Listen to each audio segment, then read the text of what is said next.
Welcome to Season 3, Episode 1 of the Southerners Podcast, Teacher Talks, where you get to know more about your teachers.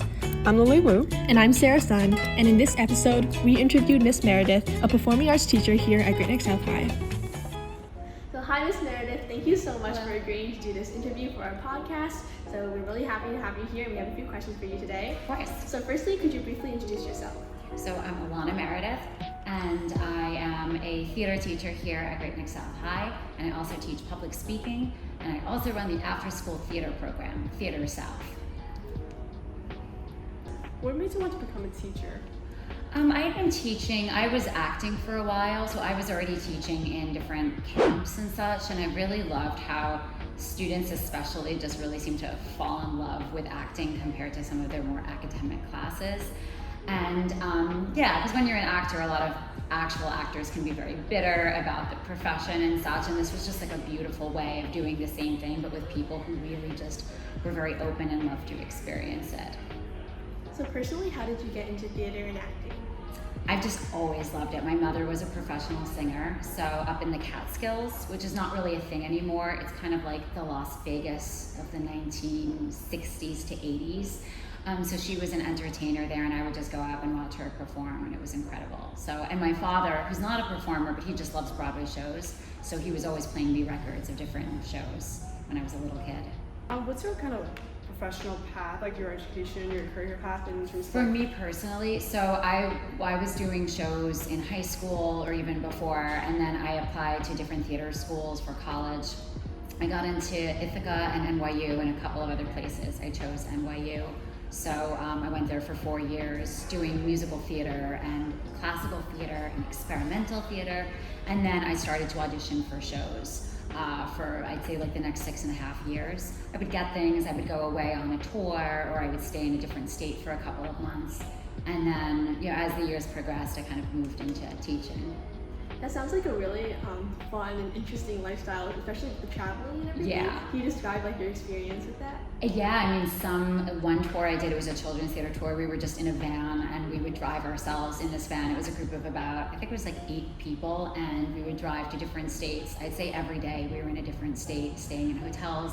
Some were bigger tours, so we would get on a plane, and we would actually be in a city for, say, about 2 weeks performing a show, and then we'd move on to our next location.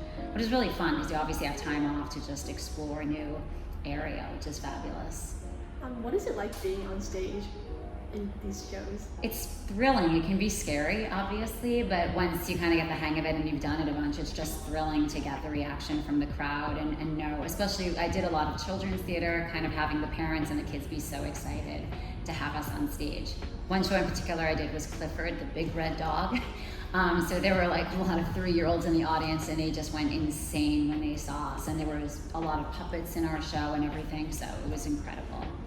And does your experience with theater sort of help you like empathize with the theater students here at South that you teach? Oh, totally, yeah. Because I think when you're a director, oftentimes you lose sight of what it's like to be an actor, or the feelings that get hurt, say if you're not cast in a show, or sometimes the director asks something of you and the actor is like, what? So I definitely have that other perspective of saying, well, I did this, and I know how that feels. When I'm yelling, memorize your lines, I also know how that feels when you're trying your best, but it's just not coming to you. So it definitely helps to have that experience.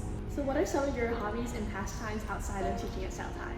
So I really I do love seeing theater. I know that sounds cliche because I'm a theater teacher, but I love going to see Broadway shows and even things off Broadway or in different places, just any kind of theater.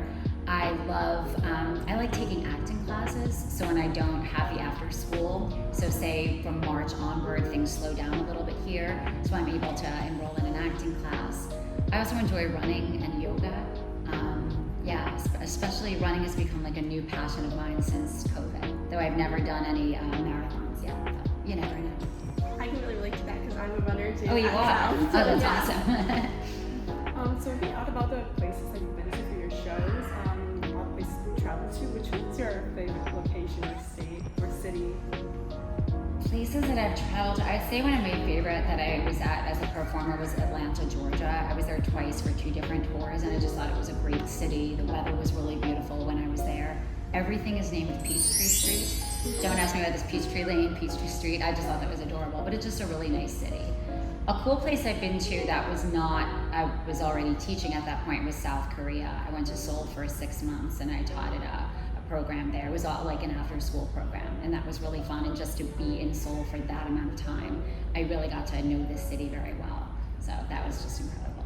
That sounds really amazing. You're meeting like so many different types of people, kinds of people, and like you're interacting with a lot of different types of cultures. Yeah. So what advice do you have for students who want to pursue a career in the performing arts? I would say that don't just aim for one particular thing in the performing arts, because if you're like, all I want to do is act and nothing else, you're cutting yourself off just so much else. And as most people probably know in the arts, you never know if you're going to totally make it. And even if you end up getting jobs, you don't know if you're going to be able to make enough money to support yourself. So I'd say gain a lot of experience in acting and directing and makeup and stage management, because you never know. You might end up doing something in theater, but it might not be specifically something on stage or being an actor on film. And even if you end up in that way, it's still great to say, but I can also direct, or I can also produce, or I can also do a bunch of other things. Do you feel as if sometimes the people behind the scenes during the shows, not just actors on stage, are sort of like overlooked? Yes, yeah, definitely. And I think it's because, especially in theater, the actors are the ones rehearsing the whole time. They don't really see the crew around. So then these crew members show up the final 2 weeks or so, and they're like, who are you? You don't know my show. But they don't realize that those people have been working on the show. They've been building the set. They've been making the props. They've also been talking with me and our technical director. So unfortunately, the actors don't get to see all of that behind the scenes stuff. So sometimes there is tension and a lack of appreciation. But I think over time, we've been working here a lot on saying, these guys make your show. They will make you look good.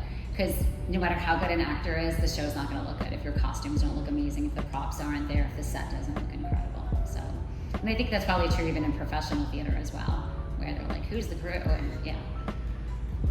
So, sorry, how long have you been teaching at South High? So this is my 3rd year, and then I was at North for 6 years before that, yeah. So maybe what was your best memory from South High thus far? I know it's like you're pretty early on your journey, but... Yeah.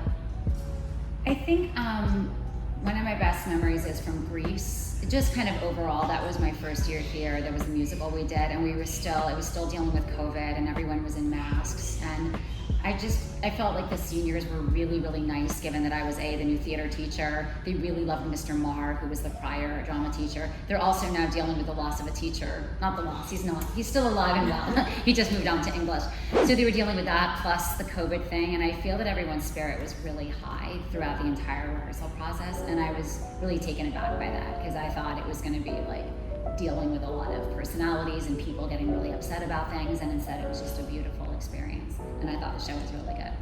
We're really glad to have you here in the community, and the musicals have been amazing. Thank you. So far. So one final question, what is the best part of being a teacher?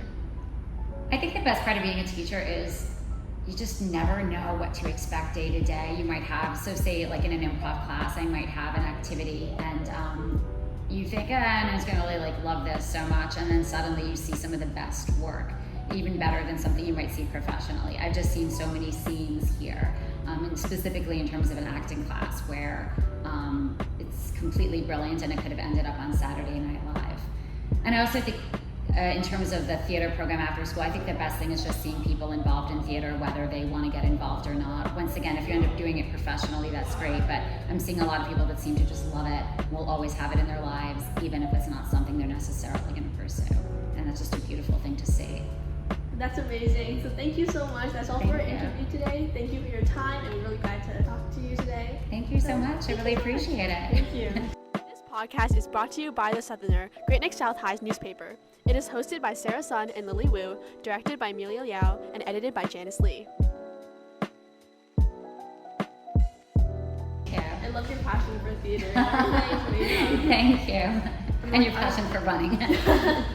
I mean, I've had a lot of students, like my friends, like who took either like improv or like public speaking or some of the classes. They really, really love you. So like, I don't think you have a problem with the transition or anything at all. Like, just Thank because you. you have such a nice like bright personality. So Thank you. community. And that was always a fear when you transition. You're like, everyone's going to hate me for the first few years. So that's good to know. Thank you so much. Thank you.